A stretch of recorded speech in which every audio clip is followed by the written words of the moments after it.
lot. And by himself and no one around, those type of things. Um,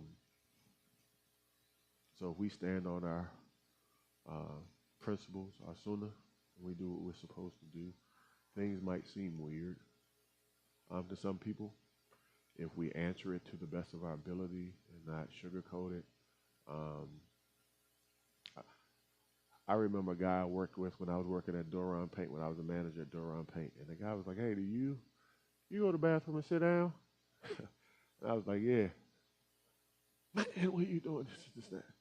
And I was like, "Well, it's not splashing all on my jeans and my pants." Like what? I was like, "Think about it." I was like, "I don't know where you brothers come from, so I'm gonna make an assumption." But there was a time when before I became Muslim, I would go to nightclubs, and you would walk in a nightclub and they would have a fluorescent light, and you would see, you know what I'm saying? So I explained it to him in that way. I said, "You ever go there and you got dandruff all on you, showing up, but you didn't see it?" I was like, "It's the same way." Now, you teach those principles. I was like, "Yeah, I do." But at first, they were making funny, laughing, and joking. I was like, "Yeah, no, that's my way. That's my way. I'm not doing that. It's filthy." Once you explain it to them, they look at it like, "Wow," those type of things. So um, you go through a lot of that, joning, joking, those type of things. I've always been the type that I always kept one in the chamber because I could come right back with you another one. Um, but if you match that with clarity, and this is why we do such and such and so on. I'm like, how much more humbler can you make yourself than putting your face down on the ground? I said, but y'all go to church, y'all won't do that. That's you not gonna do that. You have too much pride for that. You understand where I'm coming from? Um, I had a conversation with someone a few days ago, and I can't remember who it was. It might have been my uncle. And my uncle, he's retired military, but he spent 20 years in Kuwait, so he's familiar with us. He calls it the distash. And, he's familiar with those sorts of things. But I was telling him, and I was like, I was explaining why we separate, why the sisters pray here and why the brothers pray here. And I was like, because I ain't going to be able to concentrate if the lines are, I'm a man. I'm a human. I'm going to be honest with you. This is the way I said, I wouldn't be able to concentrate. I said, so Allah knew that. So he was like, hey, you guys go here. I said, they have a lot of strife in their churches going on because of those type of things. I said, but we don't do that because we're here for a purpose. We walked in this building for a purpose. When I got in my car, I said, Bismillah, and came in here. I'm coming for a purpose, and I'm not coming for anything else. And Shaitan will put those, right, in front of you. So I like to say that the angel that's assigned to me, he tickled me every time I would hear a Islamic term. Every time he would poke me, and I was like, oh, that's interesting. What is it? What do they mean by that? What does that word mean? And, why does he call himself Abdul Jabbar? Those are the things I would, well, what does that mean? Like, what? So I think it kind of tickled my interest that way instead of, because you never know who is going to catch the message just by you telling your story, you being real to yourself, and this is who I am. Like I said to you, I was like, hey, can you talk to my kids when I was in the dentist chair and you were telling the story to the person? You were explaining dental hygiene to that person, but I was in the next booth and I was like, wow, I've never heard that before. Can you? I think my kids need to hear this. You never know who is listening that the message might resonate with. The same people can be in the same room and not hear the same thing. I was in the same room with all of my high school classmates, and when they would talk about there's a certain point where they just teach you the basics, and there's a certain point where they got deeper into it. They would talk about how at a certain time in 16th, 17th century, well, you could go pay the Pope, and the Pope say, yeah, you in, you in. You give me $100 and you're in Jannah, those type of things. And they would talk about those things, and I'm sitting there like, what? And they would be sitting there tone deaf, and I'm like, did you hear what this man said? Like, they're like, no, we didn't hear that. I can still have conversation with some of my high school classmates to this day, and they don't remember that. But for me, I'm like, wait a minute, that's not adding up, right? I was like, he's talking about Martin Luther and the 99 Theses and all that. That's the, those sorts of things. I remember those things, and I'm like, ah, I gotta look at a little deeper into this. Um, so I can remember prior to me taking my Shahada, I set a criteria myself. I thought I was being so analytical, and I set a certain criteria, and Islam fell within that criteria. One of the things, being a history person, was whatever the book was, um, it couldn't have been hundreds of years after the person who brought the book. So I did this. So I was like, these are the, I don't know where it came from. So I get into, I'm doing the Christianity thing. It's like, well, these books came 80 years after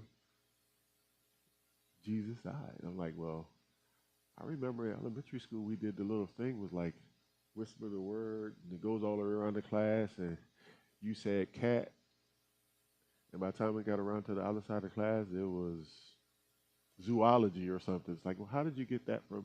So I'm like, so all those years, so those are the things that Sheikh Mateen was giving me the books, the Ulam al Quran, and it was talking about how, um, I looked at all of those religions. I was like, hundreds of years, and you're trying to say it wasn't written down? And no. So I set certain criteria for myself, and it had to be, a multicultural, multi-ethnical type of thing, right? You look at Islam, there's more Muslims that's not Arab than they are Arabs, right? Um, like, wow, these people. I think when my uncle said the story about how my great grandfather was Caucasian, how he could pray down here. You're talking in the 60s, Southern Maryland, but the rest of your family, y'all got to pray up here. And how we are foot to foot, shoulder to shoulder. There's no separation. You get it. Those sorts of things resonated with me, but um, I thought I was being scientific about it, but I was just being quirky, I guess. But those are the things that I set, and Islam kept falling right into those. So with the other things, and then you had pseudo groups who people were walking around with Muslim names, and they were saying rhymes and coding it, making it sound slick, and I was like, okay. But then when I got into it, I was like, wait a minute, what are they talking about later on? And so I would say just the terminology, we hear it, and it might seem the Arabic language is strong, but it is. And it might not be in the way that you think it is, how Allah is using it. Like I said, the culture wasn't to wear beards. Now I can't even. There was a time when you could see a brother a mile away. Now it's like the guy has a beard. I don't know whether he's who he is. Those type of things. When I originally did it, so I don't think it's an overt, it's a pressing thing, it's a preaching thing, and those type of things. I brought a few of my high school classmates to Islam, and the same things that resonated with me resonated with them. And the brothers gave me the Imam Siraj Wahaj tapes right after I got in there, and I was like, oh, I like this, those type of things, and then I got into all the other brothers too, but I just think being consistent, being your word, because they're going to wait for you to break your word, do what you say you're going to do. Not that don't saying you're Muslim here and then they see you around the corner drinking. Those are the sort of things that people are looking for to see if it's really what you say it is, or if you're just playing a game, or if you're just, because there's so many fly-by-night people and proselytizers and coming out and selling people, because as much as Americans, they jump on any fad. They walking around with torn jeans. I was like, I think those are the scraps that the jean company were throwing away, but they'll jump on it. It's the hottest thing. I just think if we really, really presented the dean to people authentically, person to person. I'm not a fan of, oh, well, I'm gonna take you in front of and let the imam give you shahada in front of everybody. No, that person to person thing works a lot better than the. Because I felt embarrassed up there. It's like, oh man, it's like everybody's looking at me and he's getting me to say ashhadu, and I don't know the language, but I think, person to person it works better. Because all you need is, you don't need the whole group. I get the introducing them to the community, but I think, you know, just a couple of people sitting and talking. And then the follow-up, and I think this is the thing that me and Dawood spoke about is maybe the group. It's the follow-up. It's like, okay, now they've taken the Shahada. If Brother Musa from Sierra Leone, the taxi driver in D.C., if he didn't grab my hand, what? Say, come on, brother, let me show you. And here's my number, and he wasn't calling me every day. I probably would have fell through the cracks really easy, but he understood he could see me over there that I'm lost. I don't know what I'm doing. Well, let me show you how to pray. And started giving me, the weapons I needed to defend myself. Here's what we needed. Here's this, because when people start coming, they're coming. So you have to be able to, So I think what happens after is important. They took the Shahada, which is the most important thing. But do we just, sound like a brother, everyone's, and then now you forget, no, this person is a child in the deen, needy in the deen. Going to need to be nurtured just like you nurture your kids when you taught them how to walk and all of those sorts of things. They're going to need to be able to call somebody at night like, hey, I don't know about this, because as I say in my job, or there's a book that I read is talking about diseases of the heart. And it talks about the first thing you do when you're sick is what? You get yourself out of the conditions that got you sick. So you're not going to stand out in the rain and you're sneezing. You're going to come inside first. Because if you stay out there, you're going to continue to, I'm going to have those same problems if I don't listen to you. Well, it's the same thing because a lot of us that come here, we're sick. We're sick. And we're coming here to try to be healed. So we come here and then you put me back in that same neighborhood, that same environment, that same, like the last place that I managed, we work with second chance employees, guys who have been in prison. They talk about recidivism rates, right? Well, if he comes here and he goes back right to East Baltimore in the worst of situations and we don't give him any counseling, guess what's going to happen? He's probably going to end up doing that same thing and getting caught in those same potholes or. So it's like once they're here, now what do you do with them? How do you help them nurture? How do you keep them from falling back? Because once you get off the property, you get to driving, it's everywhere. You can't go to the grocery store without fitna, right? So what are the tools that they need to deal with that fitna? Who can they call? Like, brother, I have a problem, blah, blah, blah, blah, blah, this and this and that. I'm trying to clean my life up, but an old girlfriend is like calling me every day. How do I deal with that? I remember a story. There was a brother that's very dear to me. He's not here anymore.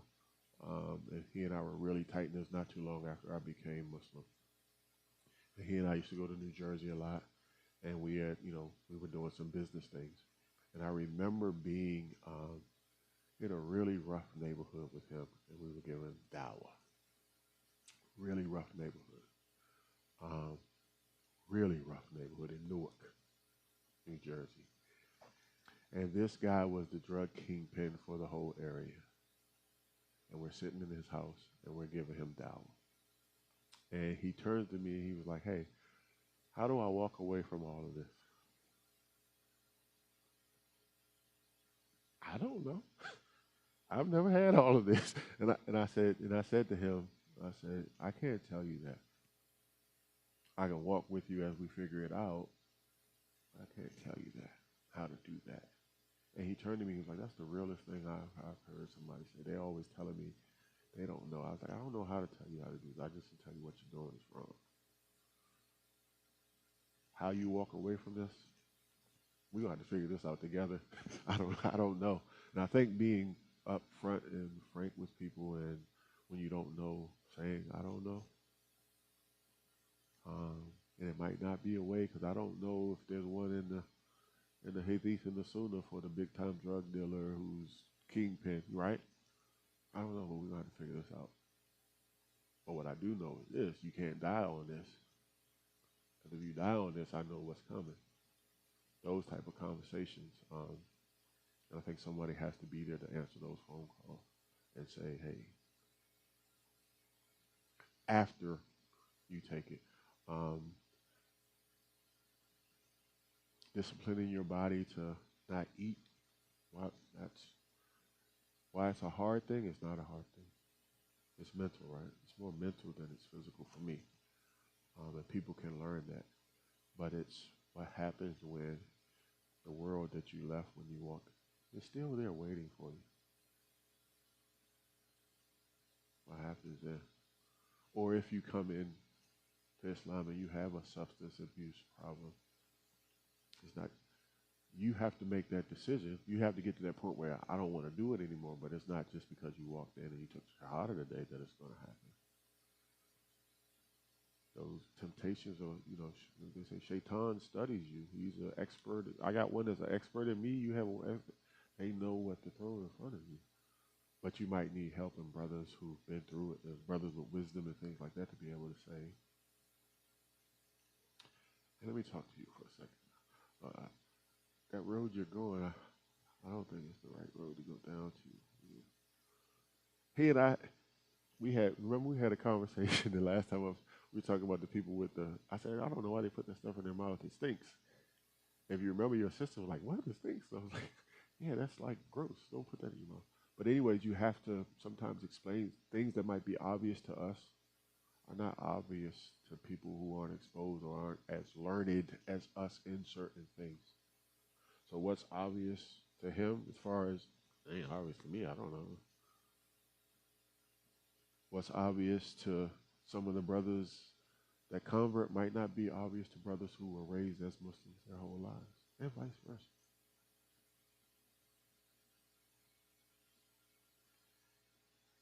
Like, I know, I was in Gambia. I don't know where he's at. Um, I was in Gambia, and my wife, we were doing some humanitarian type work, and I remember the tour guide was like, he has to stop and get us something to eat. This will resonate with you, brother.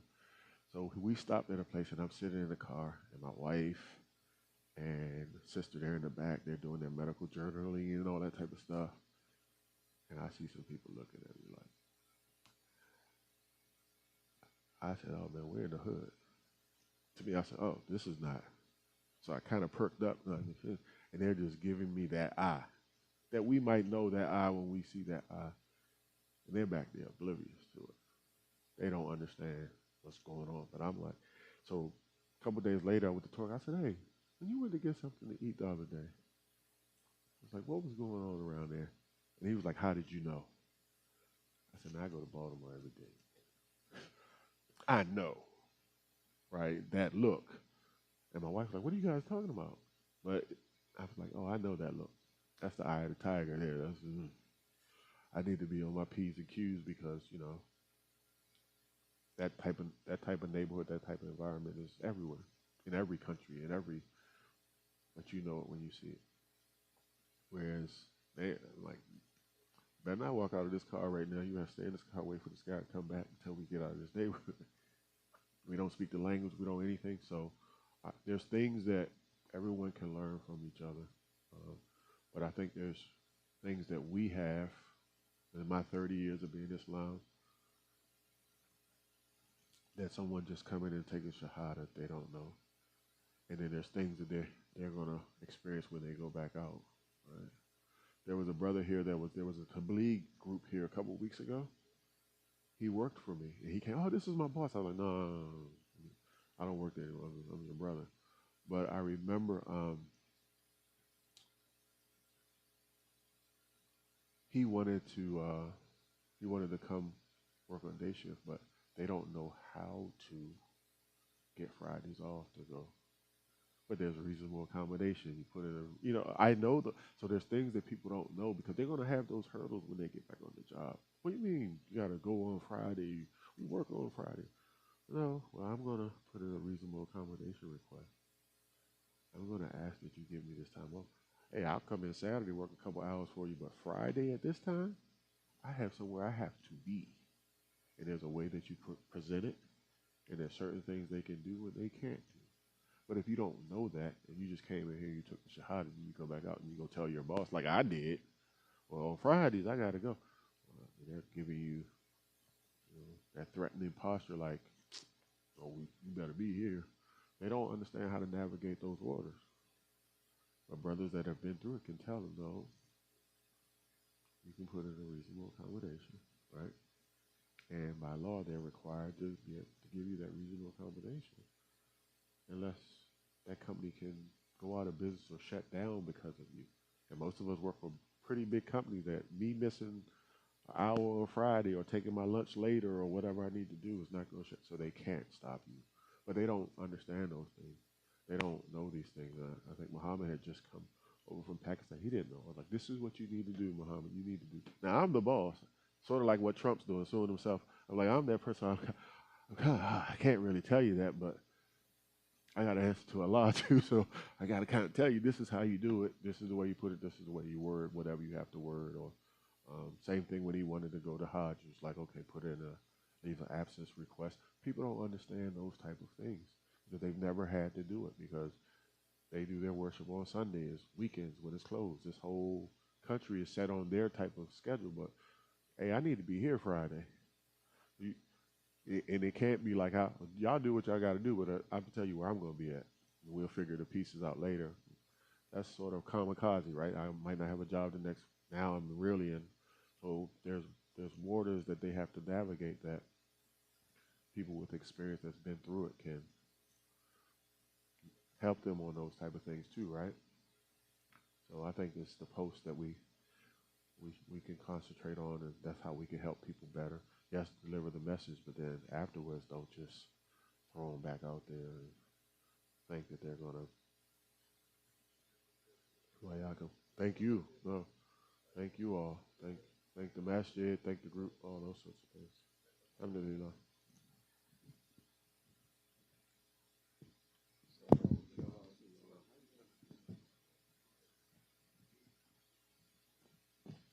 told Brother Dawood I could talk forever.